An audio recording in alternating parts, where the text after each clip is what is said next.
Ladies and gentlemen, today we have a very interesting video to get into.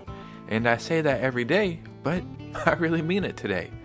We have an update about a strange little trilogy that came out of nowhere and was kind of hated on the internet, but it might actually be fixed now. And the future of Xbox, are they finally going to start making a handheld Xbox console? Well, we'll go over that.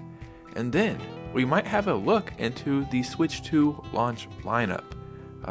Maybe this will show us some of the games that will be coming out at the very beginning. So let's go and get right into this video.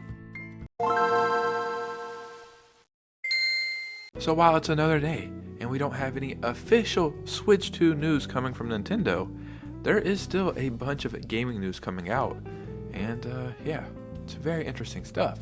So before we get started, if you could hit a like and subscribe, you lovely humans that live here on Earth, or am I assuming you live on Earth? Maybe you're in space somewhere, I don't know. But what I do know is you definitely should hit a like and subscribe so we can hit 13,000 subscribers.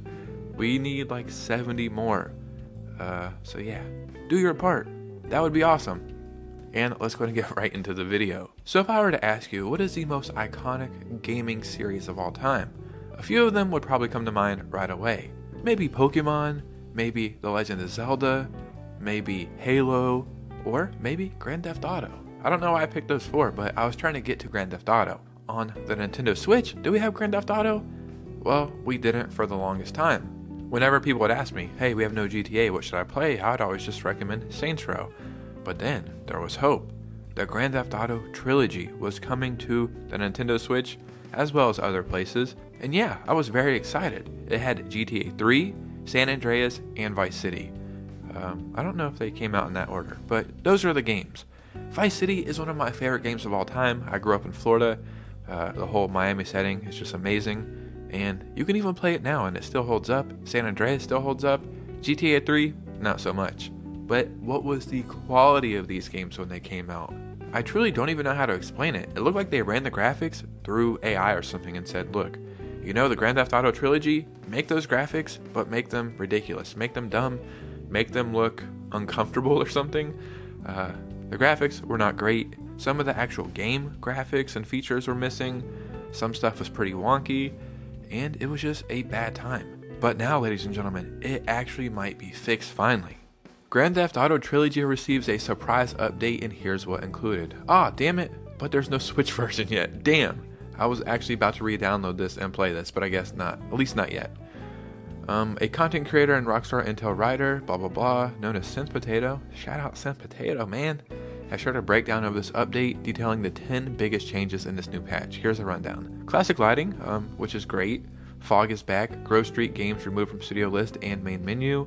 Combat changes, characters are mostly fixed. Parallax and fears are gone. I don't know what that means. Parallax sounds like something from a Dr. Seuss book. Crouching is fixed. Different weather is actually different now. You can now pause in cutscenes, and you can fly through the clouds. As mentioned, there's no update for the Switch version, but if we hear any developments, we'll let you know. And if I can find it, I'll actually show you the comparisons on the screen right now. It is a huge freaking difference, and I really don't know how this was not the standard at launch. The Switch version does not have the update yet. I'm assuming that will come soon, at least hopefully. But if you have this game and you deleted it, maybe it's now the time to re-download it. Now, ladies and gentlemen, let's get into some Xbox news. And sometimes when I hear words, I start thinking about words that rhyme with those words. I don't know why I always do this. But Xbox, box. What rhymes with box? There's a word that rhymes with box that starts with a C. And if I sit here and try to think, what is it? Box, C word, ox. Box, something that starts with a C that rhymes with box. Ah, clogs. Wait, what the hell were y'all thinking about over there? You guys are naughty. Yeah, we have some Xbox news. And, you know, I try to give leeway to Xbox. Whenever there is some good Xbox news, I like to report on it. Xbox is not my choice right now in the gaming world. I'm a Nintendo YouTuber and I like Nintendo and PlayStation stuff, but I still have hope for the future of Xbox, even though it seems like they've been shooting themselves in the foot for a few years now. And this news is very exciting. Xbox handheld console confirmed by good old Phil Spencer. Rumors about Microsoft making a portable gaming device have been circulating online for years, usually coming in waves. Several such claims emerged over the course of 2024, with many of them being offered by Microsoft insider Jeff Gordon. Microsoft Gaming CEO Phil Spencer has now confirmed that is indeed the case. Speaking to Bloomberg, the executive acknowledged that fans expect the company to do something in the portable gaming sphere. Microsoft has already started thinking about what something could entail and is presently in the process of prototyping its first ever handheld gaming system. The official also noted that he asked his team to develop not just a handheld, but a full-fledged vision for how Microsoft could compete in the portable gaming market. Unfortunately, while Microsoft efforts on this front continue, Spencer says that the company's first handheld gaming console won't hit the market in the immediate future. Instead, it's still a few years away from release. Jeff Gordon reported that the first ever Xbox handheld might still be unveiled or at least teased sometime in 2025. So I'm just going to assume 2026 as what they're talking about for a release window. Now the question I have comes from this being able to go two ways. And it's kind of leaning towards one way when you think about it because it's Microsoft and it's Phil Spencer. Is this going to be a native Xbox handheld console, which it just doesn't seem like that would be the possible route, right? Or would it be like a Game Pass handheld console? Like Phil Spencer's whole strategy is to get Game Pass wherever he can get it, and if it's making them a bunch of money, I mean, I really can't argue against that strategy, at least coming from his perspective. But a Game Pass handheld doesn't really seem that bad.